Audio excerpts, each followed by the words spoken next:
Tonight on the South Today, the redevelopment of Lancaster Park reaches a milestone with the restoration of its historic gates.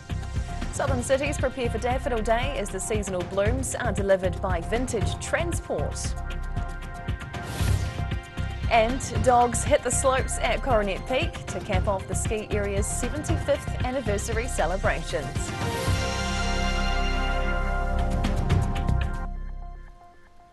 Kia ora, good evening, I'm Hannah Wilkins. Work has begun on the next stage of the redevelopment of Christchurch's Lancaster Park with the restoration of its historic entranceway.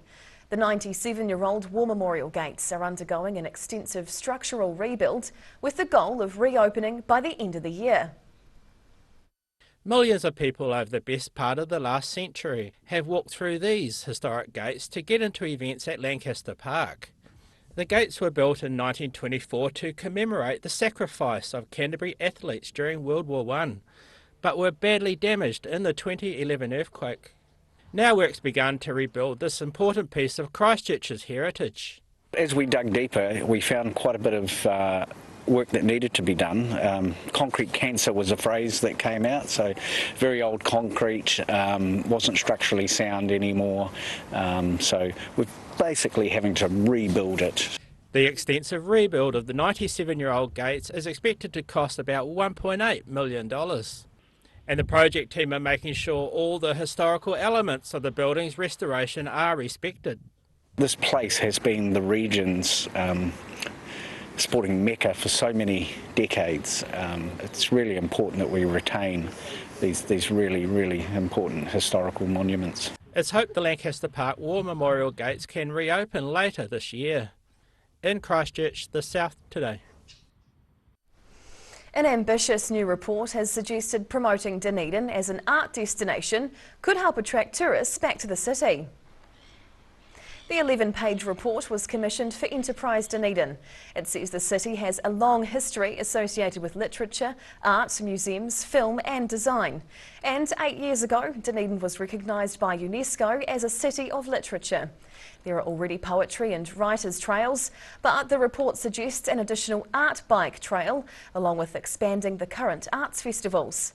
The Destination Otepoti plan says developing Dunedin's reputation as a creative city would appeal to art-loving tourists.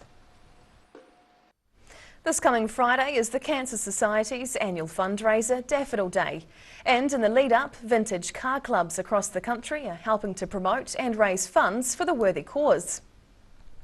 Beautifully restored old cars have been part of the Cancer Society's annual fundraiser this week.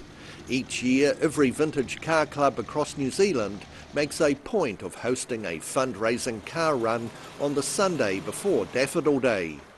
The Gore Club raised more than $800 with a fun run from Gore to Roxburgh with 38 cars taking part. It's an event just for like-minded enthusiasts, but also to fundraise for a very worthy cause that a lot of people have a connection with. In some way, of family, friends. The cancer is so widespread throughout New Zealand and the world for that matter that it's a good cause to support. And the Otago Vintage Car Club also helps out each year with delivering the daffodils that have been pre-ordered by businesses.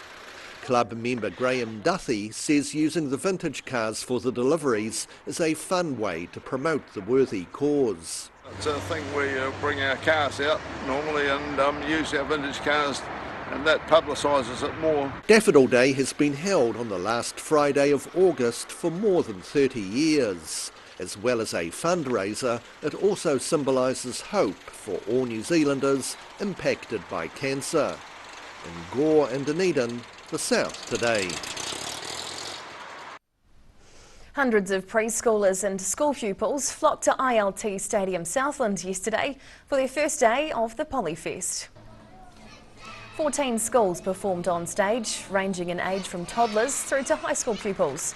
Māori, Samoan, Tongan and Cook Islands cultures were all showcased through a variety of song and dance. Family, friends and supporters filled the seats in the ILT Stadium to cheer the young ones on.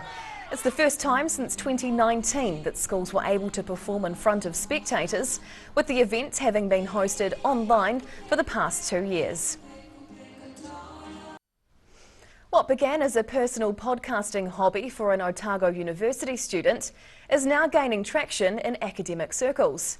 When Max Bellick moved to Dunedin to study at the university, he brought his science podcasting setup with him and continued recording. Second-year marine science student Max Bellick is enjoying sharing his knowledge. The 19-year-old started a podcast last year, a sort of serialised radio show on the internet. He's covering a range of scientific topics, and Bellick's pleased some of his fellow faculty members are tuning in and taking part. Interviewing academics, interviewing and getting their stories to me, and then I transfer them pretty much to the listener through stories and a narrative that carries along and hopefully makes science really interesting to people. His new radio podcast follows his initial foray into home broadcasting, which he called Dear Nature. Bellick says episodes of the Otago Chronicles are themed around different areas of scientific study, from volcanoes to fungi to whales.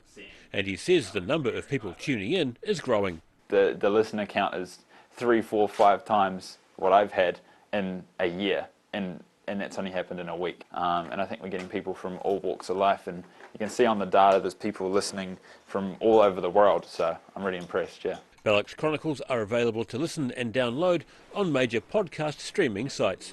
In Dunedin, the South Today. Coronet Peak went quite literally to the dogs at the weekend. The much-loved Dog Derby was the final event marking the ski area's 75th anniversary celebrations.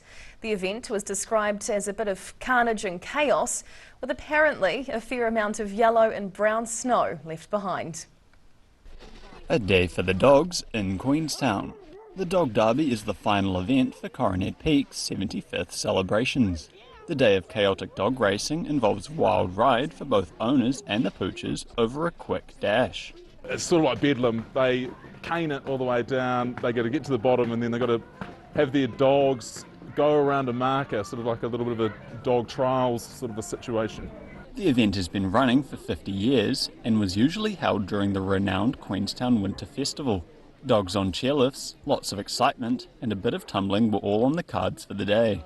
It's been particularly hectic, but really rewarding. From Wednesday with Catch a Fire through to now with this, everything we've tried to do, we've done. The Dog Derby finished with a dog barking event at a nearby pub in the afternoon.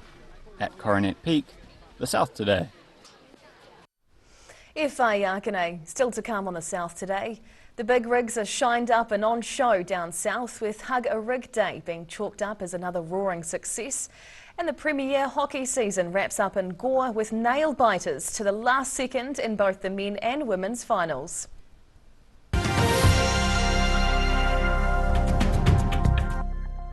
All new episodes of Put Some Colour in Your Life are now screening on Channel 39. Take a look at Australian artists and the techniques they use in their studio. Put Some Colour in Your Life. Tuesdays, 7:30.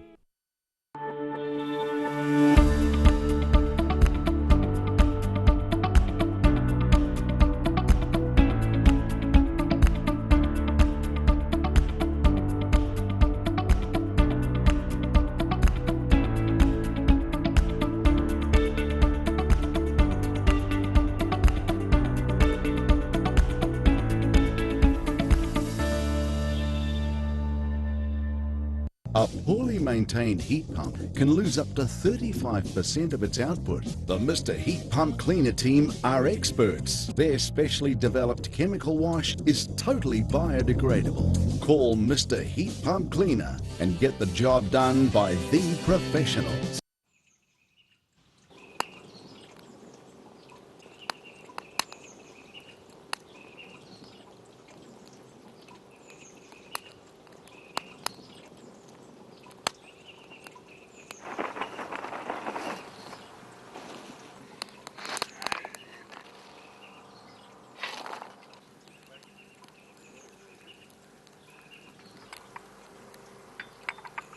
Shall I make some scones?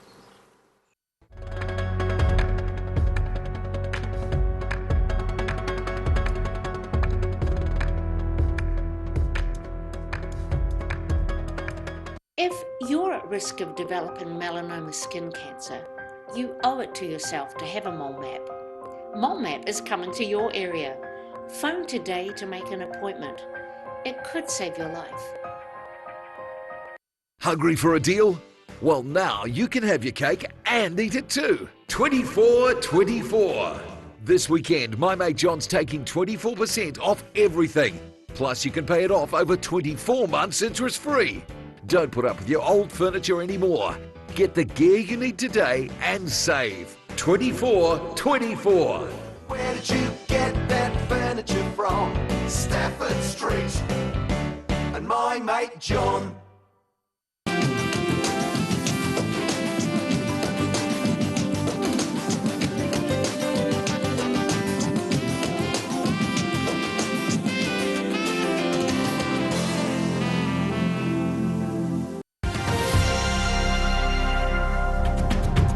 Tēnā koe, welcome back. Organisers of Southland's Hug a Rig Day are celebrating another successful event. The free event gives people of all ages with special needs or lifelong medical conditions the chance to ride in a big rig truck, classic car or hot rod. Drivers of big rig trucks and hot rods giving the treat of free rides to people who might not otherwise get to experience it. The Southland Hug a Rig Day is held each year and organised by Ian and Diane Elstob. So it's an event that Ian and I are both really proud of, because we both have we have two special needs sons ourselves. So we know actually how important these sort of events are for these people that don't get to do this in their everyday life. Diane Elstob says the looks on people's faces makes it all worthwhile. This year there was just the right number of participants for the vehicles, which meant no waiting in queues or vehicles waiting for passengers. About 70 volunteers staffed the event, with organisers thankful for support from the Rapid Relief team, who made sure participants and volunteers were fed and watered. In Gore, the South Today. Gore's recent Premier Grade hockey finals proved to be evenly matched. In the women's competition, the winning point was scored just seconds before full time, while in the men's final, a protracted shootout was needed to find a winner. A closely fought match. Hockey Southland's Premier Grade women's final on Saturday saw Mataura triumph over Southern in the very last seconds of the game. Southern led for most of the game after scoring 2 goals in the first half. But the Mataura women sparked up in the last 8 minutes of the match, scoring 2 goals from penalty corners. And then, just with 3 seconds to go, Dana Holland shot a winning 3rd goal for Mataura. We saw the timer counting down. We had not much time to get it in. In the men's Division 1 final, Eastern United finished 1-1 against Phoenix when the final whistle blew, with Phoenix eventually winning after a protracted penalty shootout. Eastern United coach Rob Dickey says the game was a good end to the season. It's always disappointing to lose, but yeah, as long as you play a good game, and yeah, it's enjoyable. In other results, Eastern Grey beat the North End Flamingos 5-2 in the Division 2 men's final, while in Division 3 Eastern United lost 1-0 against Collegiate. In Gore, the South Today. And now recapping tonight's top stories on the South Today. The redevelopment of Lancaster Park has reached a milestone with the restoration of its historic gates. Southern cities are preparing for Friday's Daffodil Day, with the seasonal blooms being delivered by Vintage Transport. And dogs of all breeds have hit the slopes at Coronet Peak, capping off the ski area's 75th anniversary celebrations. And now a look at what's happening in tomorrow's ODT, and we welcome the editor Barry Stewart. Kia ora, Barry. Hi Hannah. What's in your paper tomorrow? Well, the first of the mayoral debates are at the University of Otago tonight, so we're going along to that to see what comes out of that, so that'll be interesting. Nice little story from the weekend about Lawrence, who have built a helipad which they believe will save lives, according to the organisers. So that's a community-funded event, so fantastic. Yes. A nice little story about the MasterChef. I don't know if you're a fan, but I know I am. Alice Taylor, a University of Otago politics, master's graduate, has swapped politics for food. So she's all in. The 22-year-old who finished third in that competition is now following her dream and working as a chef in an Auckland restaurant. Oh, brilliant. I look forward to reading all those stories in the paper tomorrow. Yeah. Thanks, Barry. And time now for a look at the weather. The South Today weather, proudly brought to you by MoleMap, the skin cancer detection specialists. Looking at the situation, a front breaks up as it drifts over the region early tomorrow, bringing brief cold southwesterlies. A low pressure system develops and then spreads easterly airflow over the region from Thursday. Heading to the top of the South Island, cloudy with nor'westerlies across Tasman tomorrow, 16 in Nelson, 15 with some rain over in Greymouth, and high cloud with northerlies down in Christchurch with a lovely high of 18 degrees.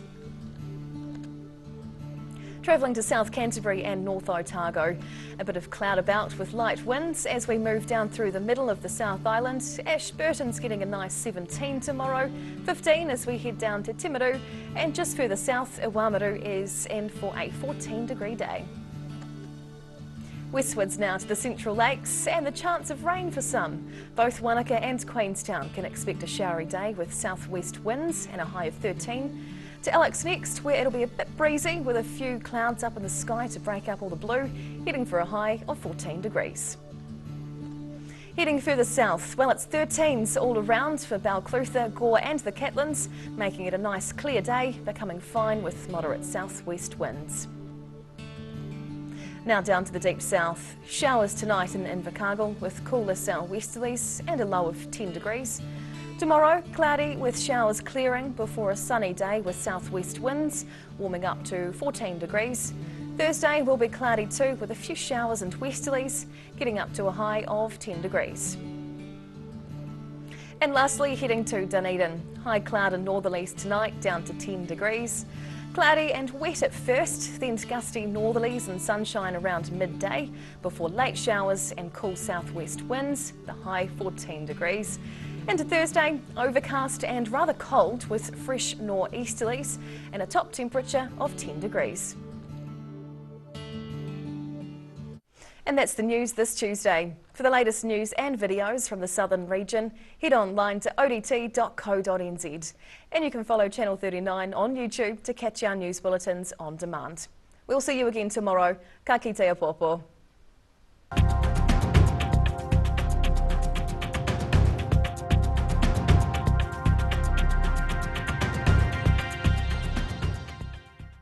Public interest journalism funded through New Zealand On Air.